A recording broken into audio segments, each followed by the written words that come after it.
Ready start.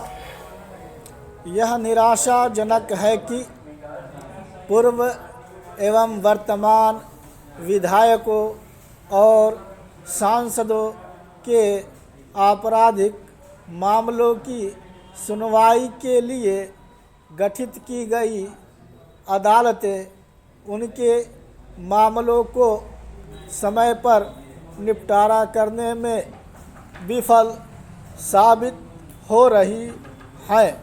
इस संदर्भ में सुप्रीम कोर्ट में प्रस्तुत किए गए एक शपथ पत्र के अनुसार जनप्रतिनिधियों के आपराधिक मामलों की सुनवाई कर रही एमपी एमएलए अदालतों में कोई उल्लेखनीय प्रगति नहीं दिख रही है।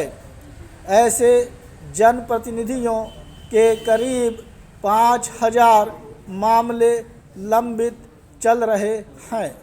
अपेक्षा यह की गई थी कि इन मामलों की सुनवाई त्वरित गति से होगी, लेकिन इसका उल्टा हो रहा है।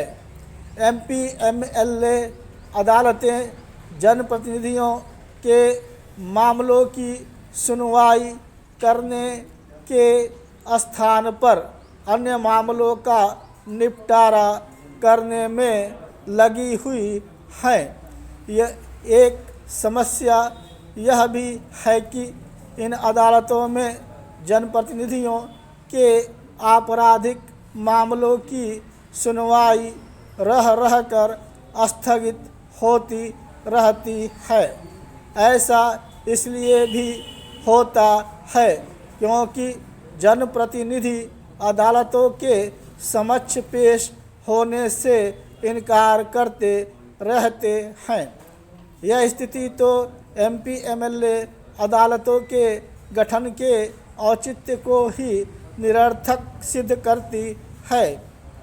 यह निरर्थकता इसलिए चिंतित करने वाली है क्योंकि कुछ वर्षों पहले सुप्रीम कोर्ट ने सभी उच्च न्यायालयों की यह निर्देश दिया था कि वे यह देखें कि उनके अधिकार क्षेत्र की एमपी एमएलए अदालतें पूर्व एवं वर्तमान विधायकों सांसदों के आपराधिक मामलों को निस्तारण समय से करें।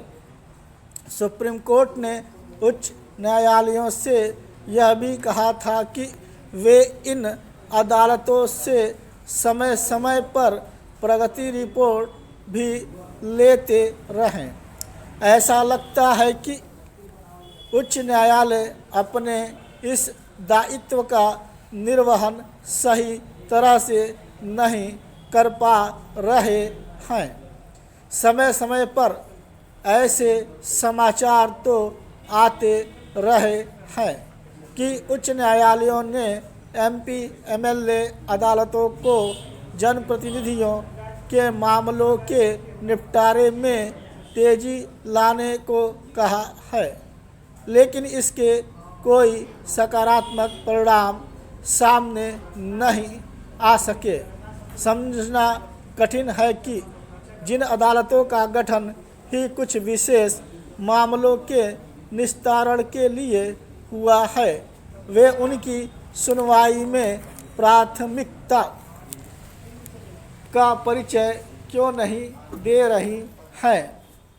उचित यह होगा कि सुप्रीम कोर्ट इन अदालतों को यह स्पष्ट निर्देश दे कि वे जनप्रतिनिधियों के मामलों की सुनवाई एक निश्चित समय सीमा में करें, और ऐसा हो इसके लिए उच्च न्यायालयों को निर्देशित करें। यदि ऐसा कुछ नहीं किया जाता तो राजनीति के अपराधीकरण को रोकना बहुत कठिन होगा।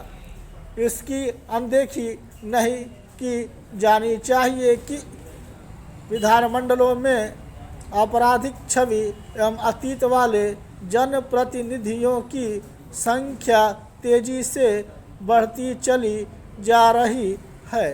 इस समय संसद में दागी कहे जाने वाले सांसदों की संख्या 250 से अधिक है और इनमें से 170 वे हैं जिनके खिलाफ गंभीर आपराधिक मामले हैं।